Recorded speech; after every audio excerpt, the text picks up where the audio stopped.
Alright ladies and gentleman, मेरा नाम है अर्पित पाठक। आप हैं आउटसाइड दलाल स्ट्रीट और आरबीआई की पॉलिसी के बारे में चर्चा करेंगे और बात करेंगे इन्वेस्टर्स की। बहुत दिनों बाद देखो, इन्वेस्टर या ट्रेडर, ये मत सोचो कि मैं तो ट्रेडर हूं, मैं इन्वेस्टर हूं।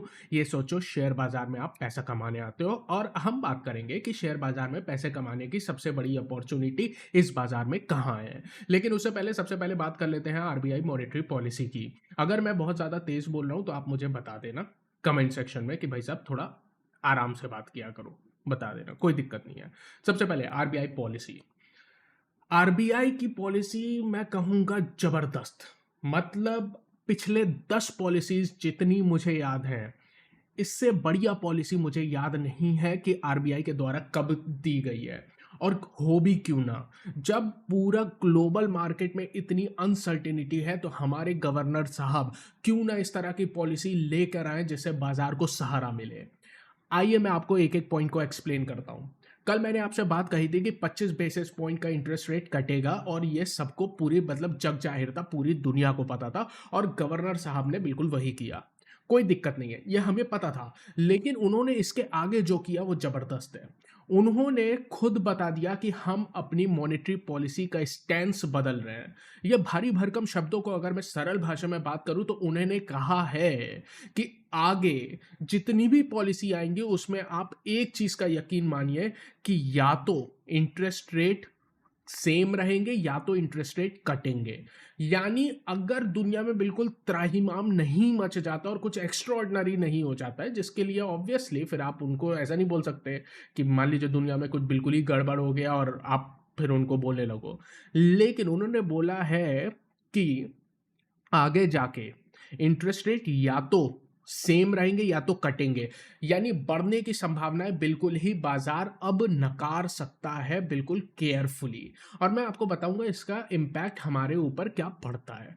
पहली बात यह है। दूसरी बात यह है, इंटरेस्ट रेट 25 बेसिस पॉइंट काटा, अपने स्टैंस को उन्होंने अकोमोडेटिव कर दिया। और तीसरी पॉइंट यह है, जो उनकी एसडीएफ है, स्टैंडिंग डिपॉजिट फैसिलिटीज, ये बैंक के लिए होती है, उसमें भी उन्होंने पॉजिटिव रुख रखा है। तो ओवरऑल मतलब पॉलिसी में कोई भी पॉइंट निगेटिव नहीं है। ऑब्वियसली अगर मैं अंदर जाऊंगा तो निगेटिव पॉइंट ये होगा कि ग्रोथ के टारगेट थोड़े कम किए हैं अर्थव्यवस्था के लिए। लेकिन मेरे भाई क्यों नहीं ऐसा होगा, जब वैश्विक रूप पे इतनी बड़ी अनसर्टेनिटी है तो आरबीआई गवर्नर साहब थोड़े से अपने ग्रोथ के टारगेट कम करेंगे ही ना यार। टैरिफ वॉरफेयर चल रहा है तो बिल्कुल नॉर्मल है। लेकिन मेरे हिसाब से जबरदस्त पॉलिसी है, 10 आउट ऑफ 10। और मैंने कल कहा था, ये जो अपने नए गवर्नर साहब हैं मल्होत्रा सर, पुराने गवर्नर साहब भी जबरदस्त थे, मतलब I am big fan of him. नए गवर्नर साहब भी जबरदस्त हैं। तो आरबीआई हैज बीन, मतलब आरबीआई जबरदस्त काम कर रही है यार, क्रेडिट टू दी आरबीआई। नए गवर्नर साहब और ज्यादा अग्रेसिव हैं ग्रोथ के लिए, जबरदस्त। इनके साथ साथ एक और की मैं तारीफ करूंगा जो मैंने पिछले वीडियो में की थी, लेकिन उनकी बात अभी बाजार में कोई नहीं कर रहा है, वो है नए सेबी चेयरपर्सन तुहिन कांत पांडे साहब। जबरदस्त काम कर रहे हैं यार शेयर बाजार में, मतलब जब से उन्होंने कार्यभार संभाला है जबरदस्त काम कर रहे हैं। उनको क्रेडिट देना चाहिए। देखिए उनकी बात, उनका आप इंटरव्यू नहीं सुनोगे, उनको आप कहीं न्यूज में नहीं देखोगे, उनको आप बिना मतलब के बयान देते हुए नहीं सुनोगे, इसीलिए उनकी कोई बात नहीं कर पाए। हम और आप बात करेंगे क्योंकि वो बहुत जबरदस्त काम कर रहे हैं। कभी और डिटेल में बात करेंगे, उनकी तारीफ मैं करता रहूंगा। लेकिन फिर भी इतनी बढ़िया पॉलिसी के बाद शेयर बाजार फिर भी नीचे है, ये क्या दिक्कत है हमें? दिक्कत ही हमें नहीं है, दिक्कत दुनिया में है। आप जानते हो ना, कल मैंने 2 बजे वीडियो बनाया था रात में मैंने बात कही थी कि यार रात रात में डोनाल्ड ट्रंप आए और उन्होंने कह दिया कि चाइना पे अब भैया 50% का एक्स्ट्रा टैरिफ लगेगा। मतलब मैं ये कहना चाहता हूं कि पहले से ही चाइना पर 54% के टैरिफ थे और 50% एक्स्ट्रा कर दिया गया, यानी कुल मिला के 104% के टैरिफ हैं। इसको अगर आप सरल भाषा में ये सुनना चाहते हो कि अगर कोई सामान चाइना 100 रुपए में बनाता है, अब वो चाहता है कि ये सामान को मैं अमेरिका में बेचूं, अमेरिकी नागरिक को वो सामान 100 रुपए का ना पड़ के 120 का ना पड़ के 150 का ना पड़ के सीधे 204 रुपए का पड़ेगा, यानी 2 गुने से ज्यादा महंगा पड़ेगा। तो अमेरिकी नागरिक कहेगा कि यार मैं चाइनीज सामान लूं क्यों, इससे अच्छा कि मैं जाके इटली का बना हुआ सामान ले लूं, जिसकी वजह से चाइना अर्थव्यवस्था पे बहुत बहुत बहुत बहुत बुरा इंपैक्ट पड़ेगा। और आप जानते हो कि चाइना चाइना क्या है, एक एक्सपोर्टिंग नेशन है, और अगर एक एक्सपोर्टिंग नेशन के आप सबसे बड़ा मार्केट विश्व में, सबसे बड़ी अर्थव्यवस्था अमेरिका है, और अगर अमेरिका इस तरह के टैरिफ लगाता है तो चाइना मतलब बहुत बड़ी दिक्कत है। अब ऑब्वियसली चाइना का भी अपना ईगो है, वो भी नहीं दिखाना चाहते कि हम कमज़ोर देश हैं, तो वो लड़ रहे हैं, लेकिन नहीं हो पाएगा, ये लंबे समय नहीं चल पाएगा। कोई ना कोई देश मतलब ब्रेक करेगा और इसमें कुछ तो होगा। या तो युद्ध हो जाएगा, या तो दोनों एक दूसरे के मतलब परमानेंट दुश्मन बन जाएंगे, या तो एग्रीमेंट हो जाएगा। मेरा मानना है कि एग्रीमेंट ही होगा, आज नहीं, 6 महीने बाद, 1 साल बाद, लेकिन करना पड़ेगा। आप नहीं झेल पाओगे, कोई देश इस तरह के टैरिफ अमेरिका के लगाने के बाद झेल नहीं पाएगा। अब आप ये मत कहिएगा कि देखिए रशिया पे तो इतने सैंक्शन है, रशिया फिर भी झेल गया। रशिया झेल गया तो रशिया ग्रोथ थोड़ी कर रहा है, रशिया ऐसा थोड़ी अर्थव्यवस्था के रूप में सुपर पावर बन गया। उनकी मिलिट्री स्ट्रांग है, लेकिन अर्थव्यवस्था उनकी बहुत ही कमज़ोर है, हम उनसे बहुत आगे हैं। पॉइंट मेरा ये है कि नहीं, ये बहुत बुरा है। अच्छा, अब मैं आपको थोड़ी सी और बड़ी पिक्चर दिखाता हूँ। अभी तक आपने समझा क्या? समरी समरी बता देता हूँ, क्योंकि इतनी सारी चीज़ें मैं बोलता हूँ, कभी कभी आप भी कंफ्यूज हो जाओगे। मैं आपको समरी दे दूँ। सबसे पहले आरबीआई गवर्नर साहब, जबरदस्त पॉलिसी, मतलब what a policy, I love it. उसके बावजूद बाजार कमजोर। रीजन है ट्रंप, टैरिफ वॉर। सबसे बड़ा कारण है चाइना पे लगा हुआ 104% का मैसिव टैरिफ, जिसकी वजह से ग्लोबल रिसेशन का खतरा और ज्यादा बढ़ जाता है। इस वजह से हमारा शेयर बाजार गिरा है। अब मैं आपसे बड़ी बात करता हूं, और अब मैं बात करता हूं पैसे की। देखिए, अगर आप शेयर बाजार में हैं तो आपका सिर्फ एक और एक धर्म है, पैसा कमाना। आप ट्रेडिंग से कमाएं, इन्वेस्टमेंट से कमाएं, आप जैसे कमाएं, मेरे को नहीं पता कैसे कमाएं, आपका धर्म है पैसा कमाना, आप पैसे कमाने के लिए आते हो। अब एक चीज समझना, ठीक है, ट्रेडर्स की बात मैं डे बाय डे करता हूं, और आज अगर आप टी शर्ट देखोगे तो ट्रेडिंग वाली टी शर्ट भी पहनी है, लेकिन बात करूंगा निवेशक की, क्योंकि सबसे बड़ी पॉसिबिलिटी, सबसे बड़ी हमारे पास चांस पैसा बनाने का अब इन्वेस्टमेंट पे है। तो मुझे आपसे एक चीज कहनी है, ये जितना भी आर्थिक डेवलपमेंट हो रहा है, ये भारत के लिए बहुत अच्छा है।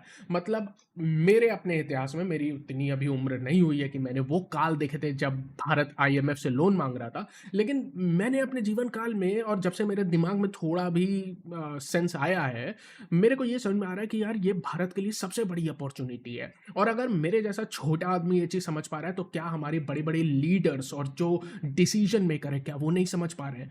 यार ये भारत के लिए once in a lifetime opportunity है। और अगर भारत अमेरिका के साथ जाता है, अमेरिका को बोलता है कि ठीक है यार, तुमने मेरे पे 26% टैरिफ लगाया, लेकिन तुमने तो वियतनाम पे 40% से ज़्यादा लगा दिए, थाईलैंड पे भी इतने ज़्यादा लगा दिया, बांग्लादेश की बैंड बजा दी, और पाकिस्तान की तो बिल्कुल ख़त्म ही कर दिया। हमसे ज़्यादा टैरिफ है उन सब पे।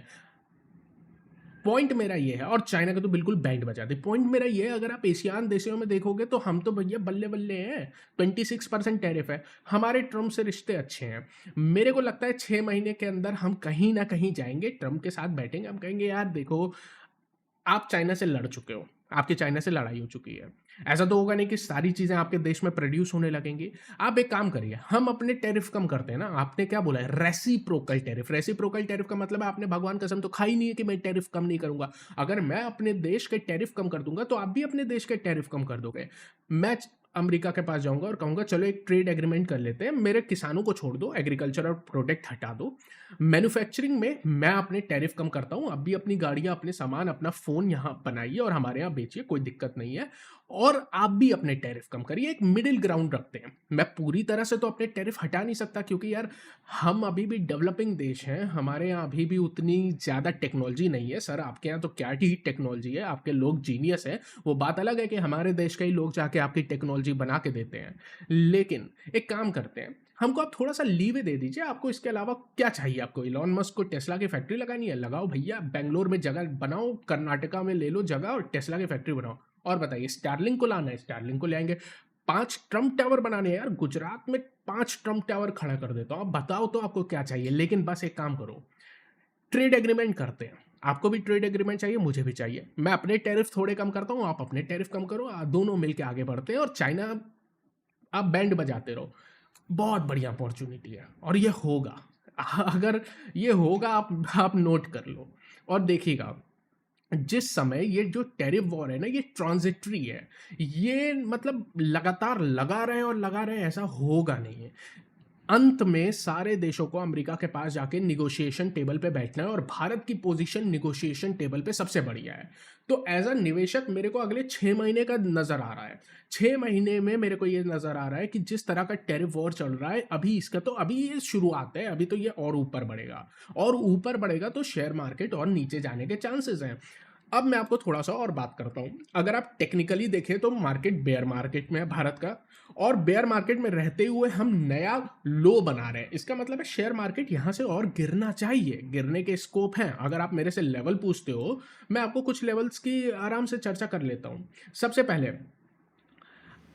22,000, 21,500, और मेरा फेवरेट लेवल 20,500 से 20,300, जो अभी भी गैप बचा हुआ है, और ये बहुत सिग्निफिकेंट लेवल है। कम से कम यहाँ तक तो आए, और जगह बनी हुई है, और जिस तरह का टैरिफ का वॉर हो रहा है, हो सकता है कि हम 3-4 महीने के बाद इस लेवल पे आ जाए।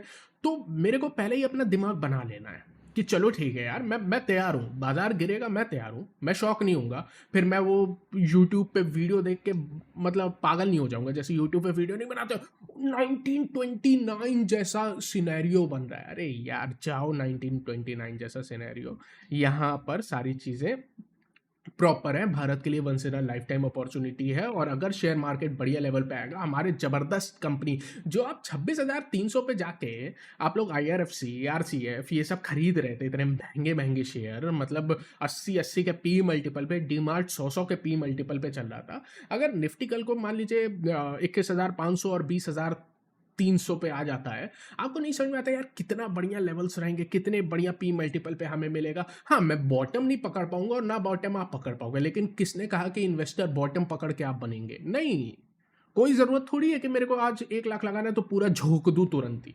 एवरेजिंग करूंगा ना, इन्वेस्टर के पास सबसे बड़ी ताकत है एवरेजिंग की। मैं ये कहना चाहता हूं कि आप डरिएगा मत, आप डरिएगा मत। ये जो ग्लोबल रिसेशन का खतरा है, ये है अपॉर्चुनिटी, सिंपल बात है।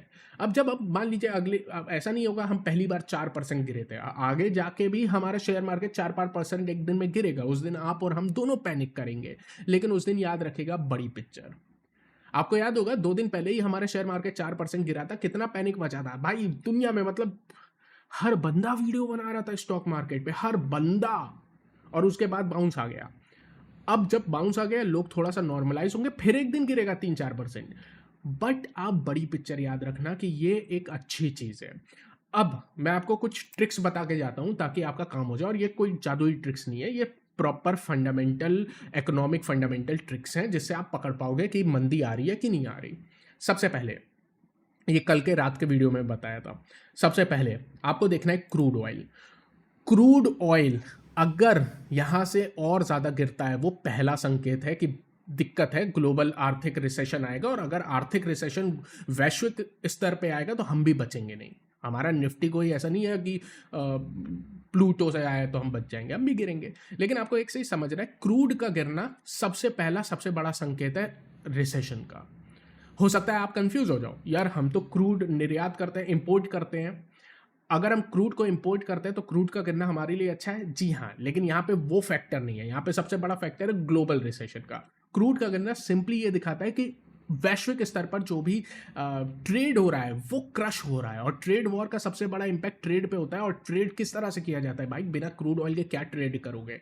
तो क्रूड ऑयल का गिरना दिखाता है ट्रेड वॉर का सबसे डायरेक्ट इंपैक्ट। लेकिन क्या सिर्फ क्रूड ऑयल के गिरने से आप प्रिडिक्ट कर पाएंगे? नहीं, मैं आपको बाकी चीजें भी बताता हूँ। क्रूड ऑयल का गिरना, यूएस की बॉन्ड यील्ड का गिरना, यानी अगर क्रूड ऑयल गिरे, यूएस की बॉन्ड यील्ड गिरे, और साथ ही साथ गोल्ड गिरे, अगर ये तीनों चीजें एक साथ गिरती हैं, तब आप समझ लेना कि हम वैश्विक रूप पे रिसेशन में जा रहे हैं। हो सकता है आप में से कई लोग सोच रहे हो कि यार ये कैसा ट्रिक है, ये कैसा फॉर्मूला है, ये क्यों निकल के आ रहा है, इसके पीछे लॉजिक क्या है, क्या कोई तुमने एस्ट्रोलॉजी से बताया या इसके पीछे कोई इकोनॉमिक फंडामेंटल है? बात करेंगे, इस वीडियो में नहीं डिस्कस करूंगा, लेकिन अगर आप पूछेंगे तो कभी ना कभी डिस्कस करूंगा, और इसके पीछे बहुत सॉलिड फंडामेंटल कारण है। बिल्कुल इकोनॉमिक्स 101 है, ये फाइनेंस 101 कह लीजिए। तो ओवरऑल मैं बस आपको ये कहना चाहता हूँ कि बढ़िया अपॉर्चुनिटी है यार, आपके पास 2-3 महीने हैं, कैश होल्ड करो, बढ़िया लेवल पे गिरेगा मार्केट, इन्वेस्ट करो, वेट करना, ऐसा नहीं होगा इन्वेस्टमेंट में 2 महीने में पैसा बन जाए, वो तो ट्रेडर वाला काम हो गया और ट्रेडर वाला काम हम करेंगे। लेकिन लॉन्ग टर्म व्यू रखना है यार, बढ़िया अपॉर्च्युनिटी मिलेगी, मैं बस इतना कहना चाहता हूँ। हो सकता है आप मेरी बात से सहमत नहीं हो, कोई दिक्कत नहीं है, मत लगाना पैसे। कोई मैंने आपके जेब से निकाल के शेयर मार्केट में झोंक तो नहीं दिया। अगर आप लगता है नहीं, नहीं, नहीं दुनिया बर्बाद होने वाली है, मैं नहीं लगाऊँगा, मत लगाओ भाई, आपकी मर्ज़ी है। मैं कोई आपके जेब से निकाल के पैसे ना आपकी जेब में पैसे डाल रहा हूँ, ना आपकी जेब से पैसे निकाल रहा हूँ। मैं अपना व्यू बना रहा हूँ। अगर आपका व्यू मेरे से मैच करता है, कांग्रेट्स, नहीं मैच करता है, again congrats.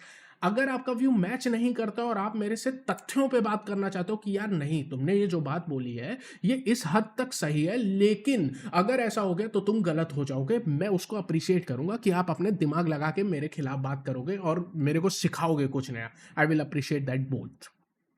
Take care. Nothing I want to speak any more.